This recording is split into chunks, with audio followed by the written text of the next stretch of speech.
এই দুনিয়ার কোনো মজলিসে অথবা ঘরের মধ্যে অথবা মাহফিলের মধ্যে যখন আল্লাহর কোনো বান্দারা একত্রিত হয়ে যায়, কোরআনের আলোচনা শুনে হাদিসের পর্যালোচনা হয়, ওই মজলিসটার মধ্যে আল্লাহর সকিনা অবতীর্ণ করা হয়। ওই মজলিসটাকে আল্লাহর ফেরেশতারা বেষ্টনী করে রাখেন, রহমত বৃষ্টির মতো বর্ষিত হতে থাকে। বলেন সুবহানাল্লাহ। এই মজলিসে সকলেই আসতে পারে না। আল্লাহর নবী বলেন, মাই ইউরিদিল্লাহু বিহি খায়রান ইউফাক্কিহু ফিদ্দীন। আল্লাহ রাব্বুল আলামিন যার ভালো চান, কল্যাণ চান, দুনিয়াতে সুখ শান্তি সমৃদ্ধি আখিরাতে মুক্তি দিতে চান, তাদেরকে আল্লাহ রাব্বুল আলামিন দ্বীনের সঠিক বুঝ দান করেন, দ্বীনের এই মাহফিলে আসার, কথা বলার, শোনার তৌফিক দান করেন। বলেন সুবহানাল্লাহ।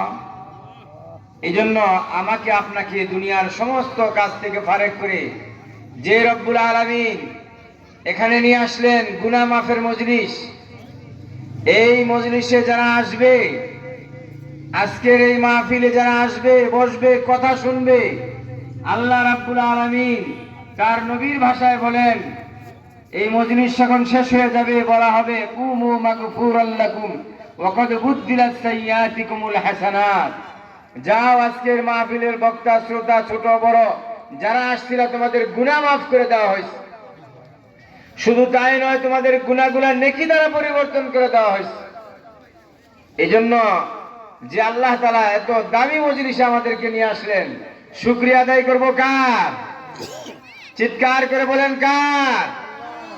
এই জমিন কার? আসমান কার?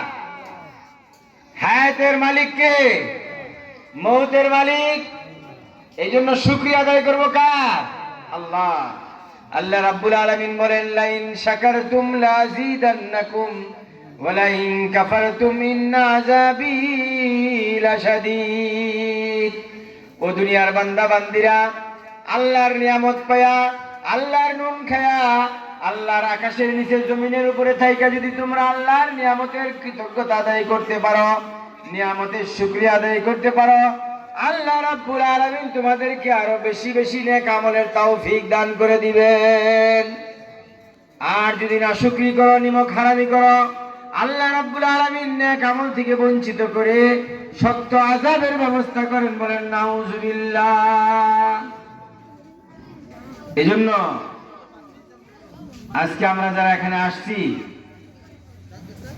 আমরা যে আল্লাহ তৌফিক দিলেন, সেই আল্লাহর উপরে আমরা খুশি না বেজার? সকলেই খুশি। যদি আমরা খুশি হতে পারি, এই মাহফিল